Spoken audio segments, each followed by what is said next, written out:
Halo, gua Umar Al-Faruqi. Selamat datang di Cerita Pembelajar. Sebuah podcast di mana gua akan sharing mengenai pengalaman, gagasan, dan pembelajaran. Halo teman-teman, kembali lagi di podcast Cerita Pembelajar. Hari ini gue bakal bahas mengenai suatu knowledge mengenai people management yang berkaitan dengan kepribadian atau personality seseorang. Ya, jadi hari ini gue akan bahas mengenai personality. Tapi personality ini terkait dengan people management. Nah, kenapa? Karena tipe personality yang ini akan berbeda dengan berbagai tipe personality yang banyak mungkin kita sudah tahu. Apa aja sih sebenarnya tipe personality yang ada? Banyak banget teman-teman. Jadi memang sebanyak itu. Kira-kira yang kita sudah pernah tahu apa? Yang paling populer misalnya MBTI atau 16 personality, ya kan?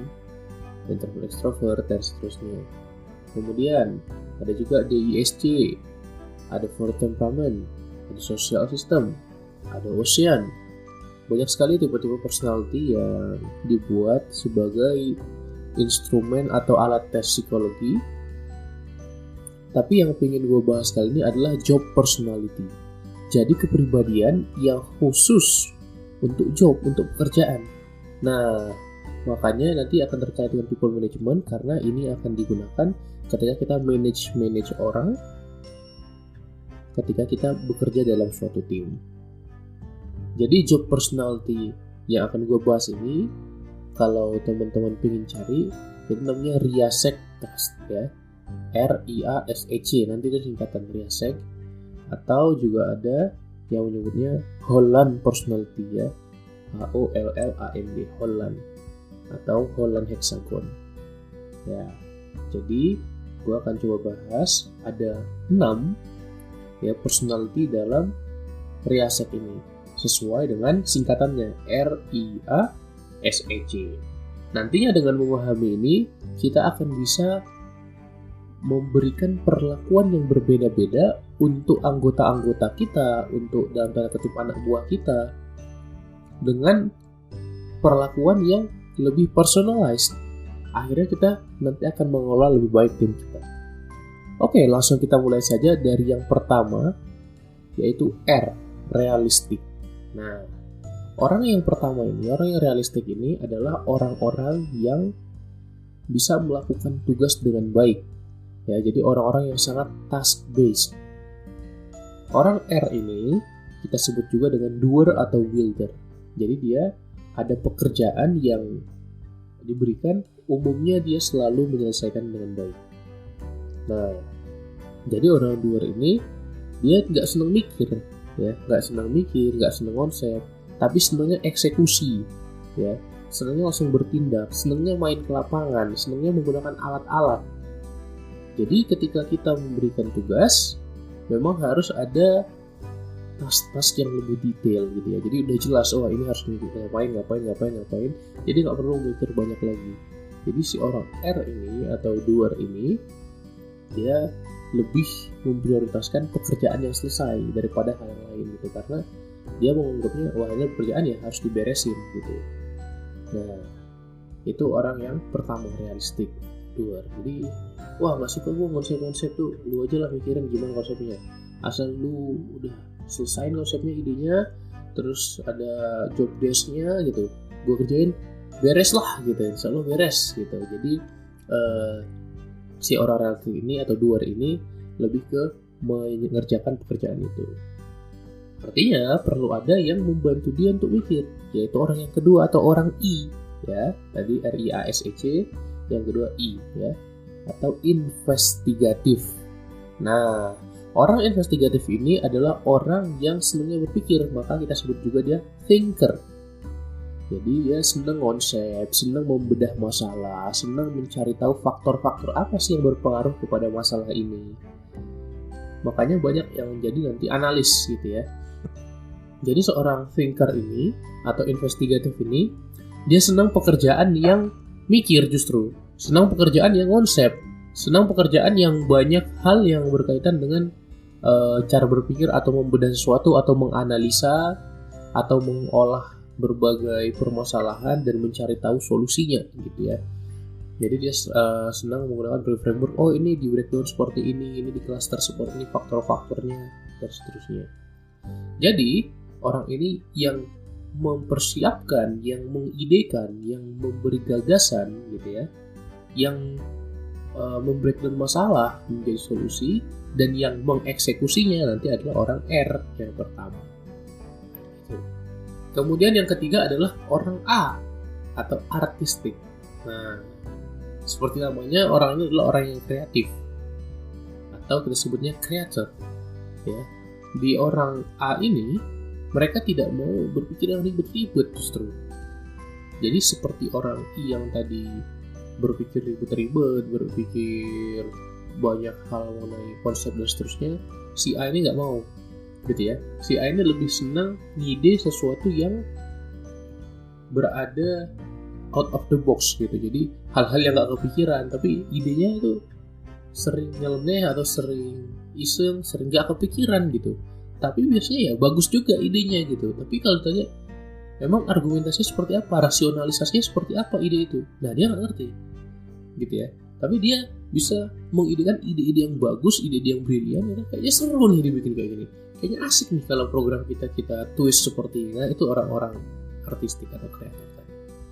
Jadi nanti dia selalu membantu juga gitu, karena walaupun dia tidak bisa membreakdown sebegitu terstrukturnya seperti orang thinker, dia memang nggak suka sesuatu hal yang terstruktur, dan juga nggak sejago orang realistik atau doer mengenai mengerjakan sesuatu, dia bisa menghasilkan ide-ide yang brilian gitu, ide-ide yang nggak akan orang lain kepikiran gitu.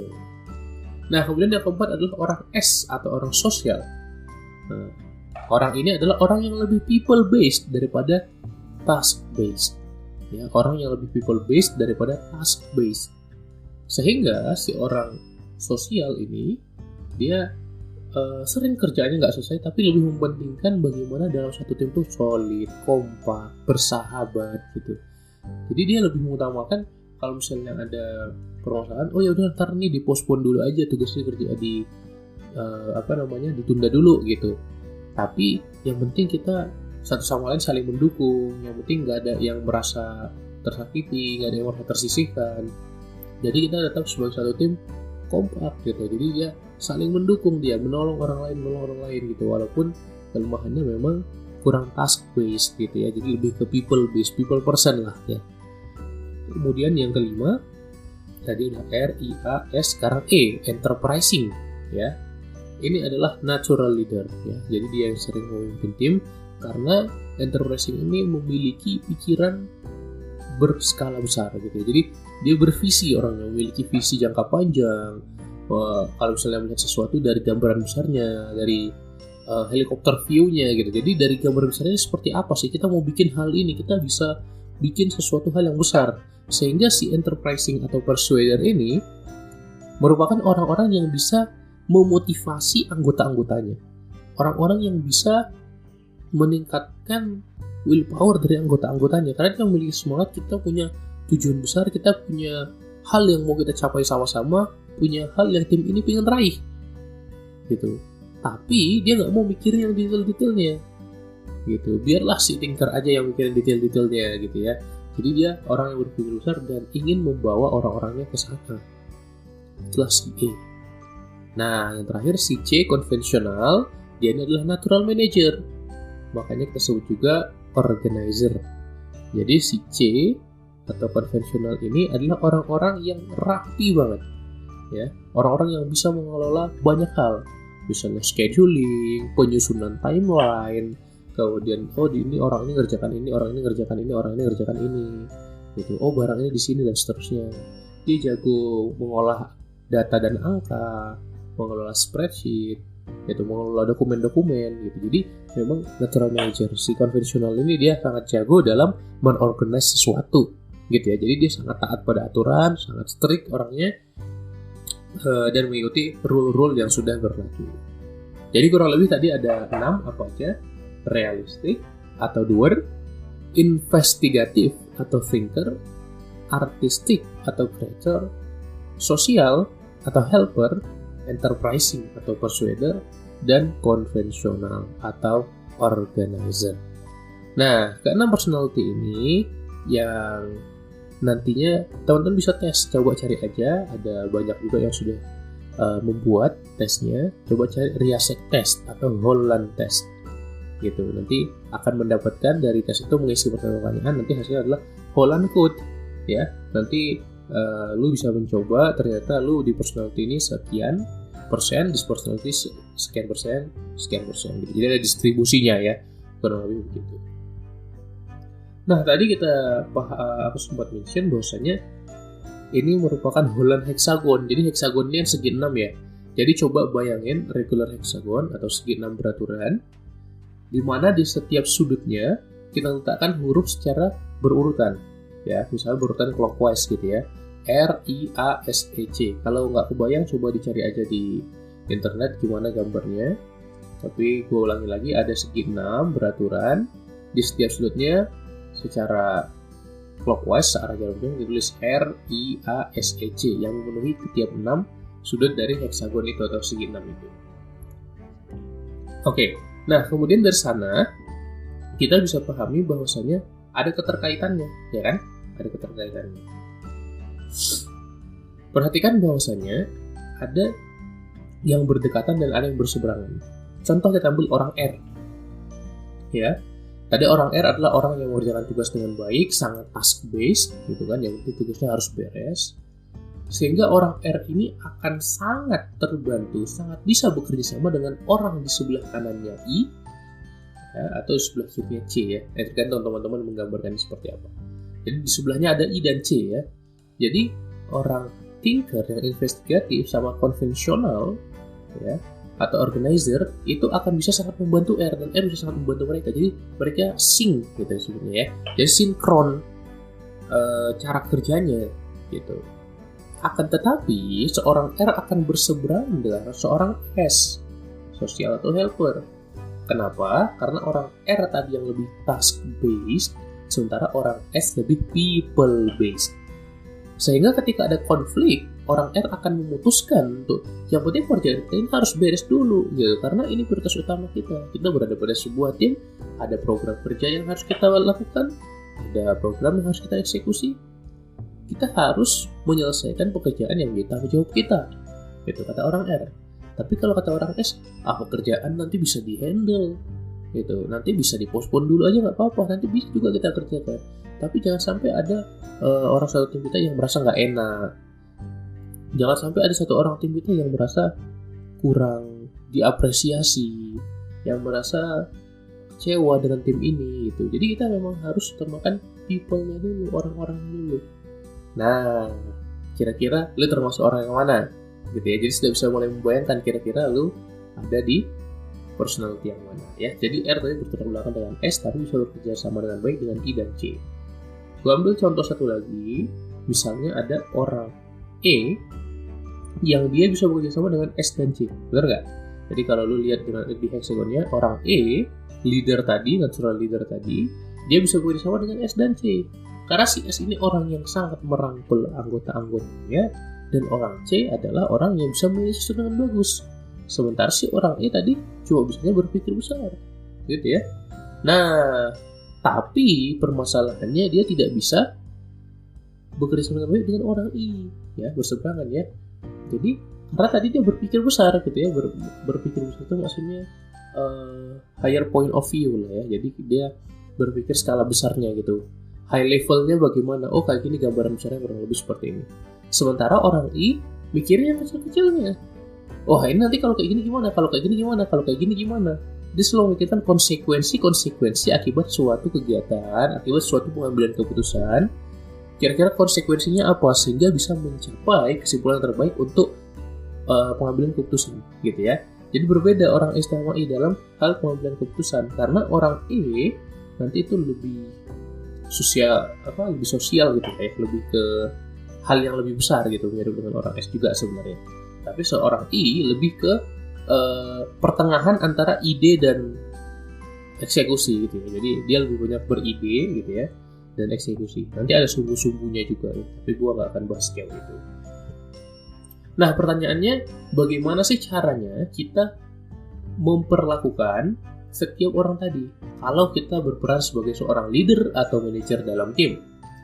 Leader atau manajer ini bisa jadi ketua panitia atau ketua divisi atau ketua bidang atau ketua organisasi atau direksi di perusahaan atau manajer di sebuah tim, macam-macam ya.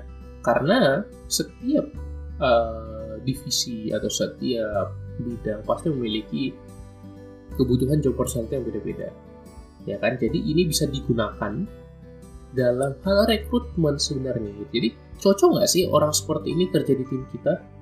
Wah nggak cocok nih, kita di tim kita perlu ada orang yang mikir-mikir nih. Kalau cuma orang-orang yang berpikiran besar nggak, sulit gitu ya. Atau di tim kita ini perlu orangnya yang bisa kerja gitu. Nah jadi beda-beda. Tapi yang pengen gue bahas adalah bagaimana jika ya sudah sekarang kondisinya gitu, sudah dalam pekerjaan ini dan kita baru tahu kalau hexagon ini sekarang. Nah pertama coba lihat dulu diri kita. Kira-kira kita orang yang mana sih? R, I, A, S, E atau C? Ya untuk memudahkan supaya nggak satu banget, kita bisa pilih dua lah setidaknya. Jadi dua atribut. Kayaknya gue ini orangnya IR gitu ya, misalnya primernya investigatif, sekundernya realistik, jadi IR. Nah itu kita coba menilai diri kita. Kemudian setelah itu kita coba menilai anggota-anggota kita dalam tim. Jadi mereka kira-kira apa sih personality-nya gitu. Dengan mengetahui hal tersebut, nah ini gue akan ceritakan bagaimana cara kita menyikapinya. Ya, yang pertama, kalau untuk orang-orang realistik, kita perlu memberikan brief tugas yang detail banget. Jadi nggak boleh hanya gambaran besar saja. Gitu. Jadi ketika misalnya kita nggak ngasih tugas yang detail, nanti si orang R akan bilang, wah itu loh, bos gua lagi-lagi ngasih tugas, ya udah ngasih tugas gini gitu, tapi nggak jelas kita apa mau dilakukan. Itu kata orang R. Gitu ya. Jadi ketika kita memberikan gambaran tugas kepada orang R harus detail, harus ada poin-poin pekerjaannya apa gitu ya, karena memang personalnya seperti itu. Kemudian kalau misalnya ke orang I, kita harus memberikan tugas-tugas yang mikir gitu ya. Jadi dia males kalau disuruh ngerjain eksekusi langsung, dia males gitu. Tapi kalau suruh yang mikir, menganalisa sesuatu, menganalisa sistem, menganalisa masalah, mencari tahu kenapa produk banyak yang defect, mencari tahu kenapa sales turun gitu, mempertimbangkan faktor A, B, C, D gitu, dengan terus berpikir A, B, C, D dan seterusnya, dia senang banget tuh. Jadi berikan tugas-tugas planning ke thinker atau I gitu ya. Berikan tugas-tugas perencanaan, tugas-tugas konseptor ke mereka. Nanti yang mengeksekusi si A gitu. Nah, si A justru kebalikannya. Gimana maksudnya kebalikannya? Kita berikan gambaran tugas yang sederhana saja, yang gambaran besar saja cukup gitu. Jadi kita mau bikin produk kayak gini gitu. Coba terserah lu kreasikan gimana, coba sekreatif lu bikin gimana, nanti kita bisa bahas bareng-bareng. Nah itu senang tuh orang A, karena dia diberikan ruang untuk berkreasi, diberikan ruang untuk nyoba-nyoba, untuk ngide, yang mana itu nggak disukai oleh orang R tadi gitu. Jadi nggak jelas gitu kan kalau kata orang R tadi. Tapi kalau justru approach untuk R kita berikan untuk A, jadi approach untuk melakukan tugasnya, di briefnya detail sekali, si orang A akan menganggap bosnya kita tidak menghargai mereka. Wah, mesti banget sih sedetail ini itu. Ya gue juga tahu kali ini diapain, ini dibikin kayak gini gitu. Itu orang. Nah, sementara orang S, dia justru lebih seneng bekerja di positive work environment. Jadi sebuah lingkungan kerja yang asik gitu, nggak hanya kerja saja gitu, tapi kita itu juga merupakan teman di tempat kerja, nggak hanya rekan kerja saja gitu. Jadi kita juga teman ya, kita juga bareng-bareng satu tim, nongkrong bareng, kita juga sering bonding gitu. Jadi hal-hal seperti itu yang diinginkan oleh orang S gitu, sehingga pekerjaan dia itu akan lebih lebih senang dia melakukannya kalau misalnya dia berada pada environment yang sangat friendly gitu ya. Kebalikan dari orang R yang penting kerja, gue kelarin. Kemudian orang yang E, dia jadi leader. Jadi kalau misalnya ada project-project seperti apa ya, misalnya ada suatu project diberikan gitu kan ke sebuah tim, coba berikan kesempatan si enterprise ini buat jadi PO ya, atau project officer dari si project itu. Dan yang terakhir konvensional, coba dia bisa menghandle hal-hal yang spesifik, hal-hal yang terorganisir dengan rapi, misalnya mengelola spreadsheet gitu, ngurus dokumen-dokumen, apang arsipan. Nah itu berikan kepada orang C gitu ya. Jadi berbagai tipe pekerjaan bisa kita berikan ke berbagai orang-orang ini, RIASEC ini, sehingga sebagai manajer, sebagai leader kita bisa mengelola orang-orang kita dengan baik karena kita memberikan pekerjaan dan perlakuan yang tepat untuk setiap orang. Jadi bukan semuanya pukul rata. Oh udah nih tuh kerjakan ini berdasarkan skillnya ini, tapi juga kita perlu mempertimbangkan berdasarkan kepribadian kerja orang tersebut. Semoga hal ini tuh bisa meningkatkan people management kita gitu. Artinya dengan mengimplementasikan ini, keterampilan pengelolaan orang kita menjadi lebih baik karena kita bisa melihat orang berdasarkan personality-nya, dengan orang akan semakin lebih ingin berkontribusi, semakin lebih tinggi produktivitas kerjanya karena sesuai dengan dirinya masing-masing gitu. Jadi hal ini bisa berguna buat lu yang berada pada tim apapun, entah lu sebagai leadernya atau lu sebagai anggotanya. Lu bisa lihat, oh teman-teman lu seperti ini, oh bos lu seperti ini.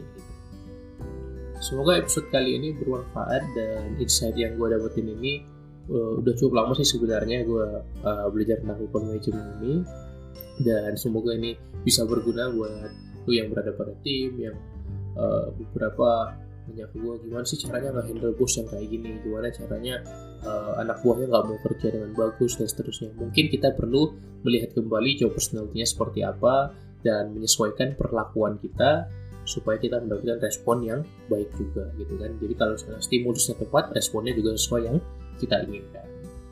Oke, sekian saja, semoga bermanfaat. Terima kasih banyak yang sudah mendengarkan sampai sini. Sampai jumpa di episode-episode berikutnya. Salam pembelajar.